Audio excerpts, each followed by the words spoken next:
Prepper burnout. I think if you've been prepping for at least 5 to 10 years, you've experienced a little bit, at least, of the ebb and flow cycle of prepping. I've been prepping for a little over 20 years, and I've had probably at least 3 or 4 of those kind of more funk situations that I get a little bit tired of even talking about it, or I don't even want to prep. Usually within a few months, though, I come out of that funk and I decide that, okay, I was either overdoing it and that's what caused me to get burnt out, or I was just not doing things that I was interested in.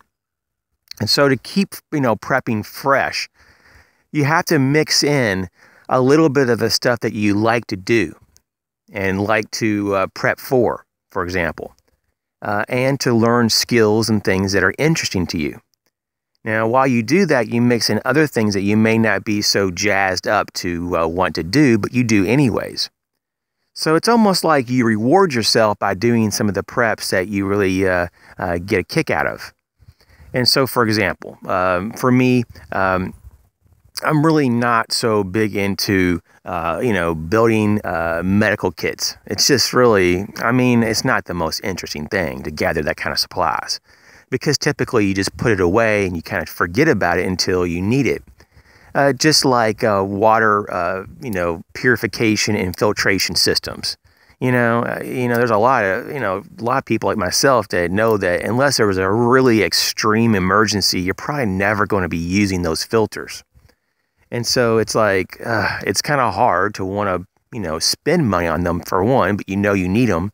And number two, it's just hard to get excited about doing the research on which ones you would want to get. But in hindsight, if you tell yourself, well, if I go through the process and get that done and those items that we just spoke of, then I'll reward myself and maybe do something kind of fun. For example, maybe buy, a new backpack, or do research for a new type of clothing because maybe you need clothes, and maybe you get excited about getting some new boots or a new jacket or whatever. And so there's things that you can mix up. So once again, it's all about balance. And so prepper burnout is nothing to be ashamed of. I get asked this off and on through friends, but I have gotten a few since I've been doing this YouTube channel of like, man, how do you get through the funk? And for me, it's just a natural progression. It's part of the ebb and flow of just being a human. You can't always be 100% motivated in what you do all the time. You have to have a little bit of downtime, and you have to have some perspective of what you're doing. So there's times it's actually healthy to take a break, even if it's for a few weeks or even a few months, especially if you have all your basic needs met and provisions put back. To step back a little bit, take a breather, get a bigger picture view of what's going on and what you have done, and then get back into it. Because you'll have a more clear path to where you're wanting to go. A lot of times in life, though, we get tunnel vision. It happens to the best of us because we try so hard, we kind of forget about all the peripherals that are needed to actually make what we want a reality. So if you look at the most successful people, they are driven. But the biggest, in my opinion, asset they have is persistence.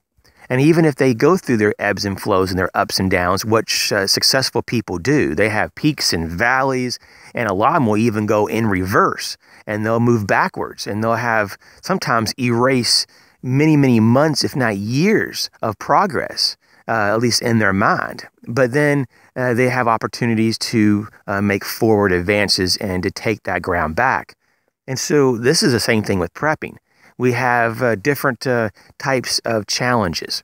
And so it's not always a very straightforward type of proposition that we have to be prepared. It's not really that simple sometimes. And so we know our core basic essentials that we need to actually have, But there's a lot of other stuff because we live in the modern world that can be very confusing if we need it or we don't need it, and how to use it properly, and will we ever really ever get enough benefit to of use to even justify the purchase? Because a lot of things in life are kind of expensive that are more modern and more cutting edge. So you have to kind of weigh these pros and cons, and this can kind of wear on you after a few years. I mean, there's a lot of preppers I know that have spent many thousands, if not tens of thousands, on their preps.